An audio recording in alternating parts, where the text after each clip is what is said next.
এবার একটু শুনবো যে রাসূলুল্লাহ সাল্লাল্লাহু আলাইহি ওয়াসাল্লাম কদরের রাতগুলোতে কি কি ইবাদত করতেন। আমি খুঁজে 5টা আমলের কথা পেয়েছি বিশেষভাবে, কমন যে আমলগুলো সেগুলো তো ছিলই, বিশেষভাবে 5টা কাজ রাসূল সাল্লাল্লাহু আলাইহি ওয়াসাল্লাম এই কদরের রাতে করতেন। 1 নম্বর কাজ হচ্ছে তিনি সারা রাত জেগে ইবাদত করতেন এবং পরিবারের লোকদেরকে ঘুমোতে দিতেন না, উঠিয়ে দিতেন। বছরের অন্য কোনো সময়ে সারা রাত জেগে ইবাদত করার কোনো নজির রাসূল সাল্লাল্লাহু আলাইহি ওয়াসাল্লামের জীবনে ছিল না। সব রাতে ঘুমাতেন। আম্মা জান আয়েশা রাদিয়াল্লাহু তাআলা আনহা বলেন, ইযা দাখালাল আশরু আহিয়াল লাইলা ওয়া আইকাযা আহলা ওয়া জাদ্দা ওয়া শাদ্দাল মিজার। রমাদানের শেষ দশক যখন আসতো রাসূল সাল্লাল্লাহু আলাইহি ওয়াসাল্লাম সারা রাত জেগে ইবাদত করতেন। পরিবারের সদস্যদেরকে জাগিয়ে তুলতেন, স্ত্রীদের ঘুমাতে দিতেন না, জাগিয়ে তুলতেন। ফাতেমা রাদিয়াল্লাহু তাআলা আনহার ঘর পাশেই ছিল, তাদেরকে যে জাগাতেন এবং নিজে সারা রাত ইবাদত করতেনই।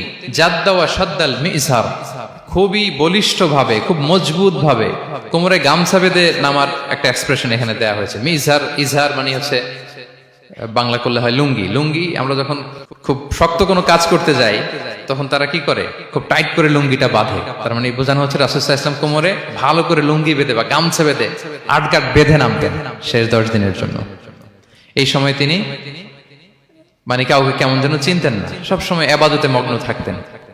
এটা আমরা করতে পারি যে শেষ 10 দিনে, আর যেহেতু 3 দিন বাকি, আমরা একটা স্পেশাল প্ল্যান করতে পারি যে আমরা আমাদের সর্বোচ্চটুকু উজাড় করে দিয়ে লাস্ট 10 ডেজ অফ রমাদানের এই বরকত আমরা হাসিল করব, এটা যেন আমাদের মিস না হয়।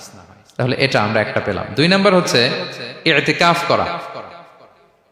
রাসূলুল্লাহ সাল্লাল্লাহু আলাইহি ওয়াসাল্লাম রমাদানের শেষ 10 দিন ইতিকাফ করতেন। আমাদের আয়েশা রাদিয়াল্লাহু তাআলা আনহা বলেন, কানা ইয়াতাকিফুল আশরাল আওয়াখির মিন রমাদান। রমাদানের শেষ দশকে তিনি ইতিকাফ করতেন। হাত্তা তাওয়াফাহুল্লাহ, ওনার ইন্তেকালের আগ পর্যন্ত এই অভ্যাসটাই তিনি জারি রেখেছেন। সুম্মা আতাকাফা আজওয়াজুহু মিন বা'দে, তারপরে ওনার স্ত্রীরা ইতিকাফ করেছেন।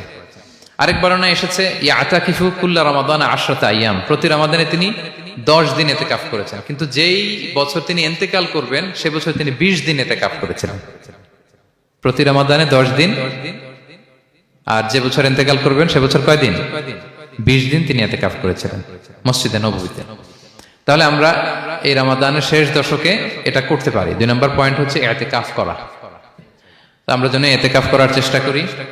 ইতিকাফ করতে না পারলে শেষ দশকের রাতগুলো যেন মসজিদে কাটানোর চেষ্টা করি, তা না পারলেও বাসায় যেন এই রাতগুলো আমরা মিস না করি।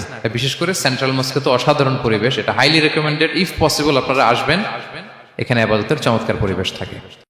3 নাম্বার হচ্ছে রাসূল সাল্লাল্লাহু আলাইহি ওয়াসাল্লাম এবং জিবরাইল আলাইহিস সালাম যৌথভাবে কোরআন রিভিশন করতেন। খুব ইন্টারেস্টিং।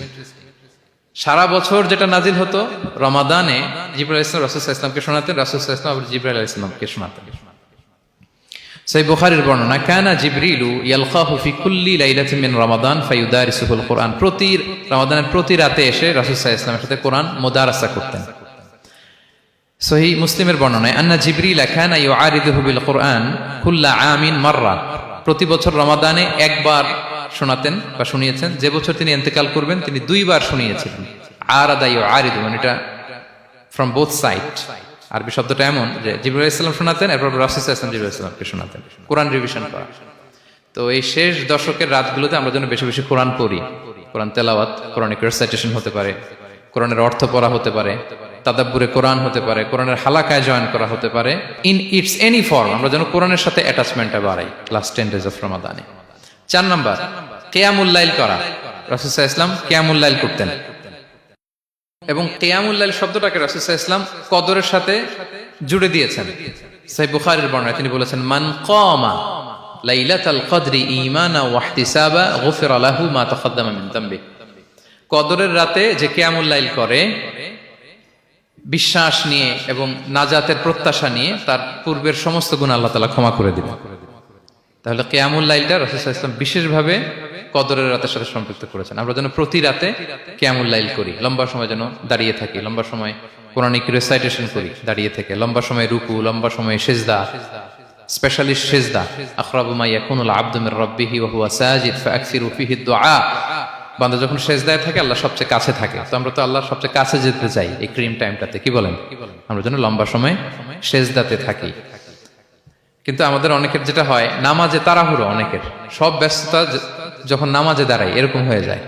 রাসূল সাল্লাল্লাহু আলাইহি ওয়াসাল্লামের সালাত যদি আমরা খেয়াল করি, বিশেষ করে কিয়ামুল লাইলে এত যে সুন্দর ছিল, আম্মা জান আয়েশা রাদিয়াল্লাহু তাআলা আনহাকে জিজ্ঞেস করা হয়েছিল যে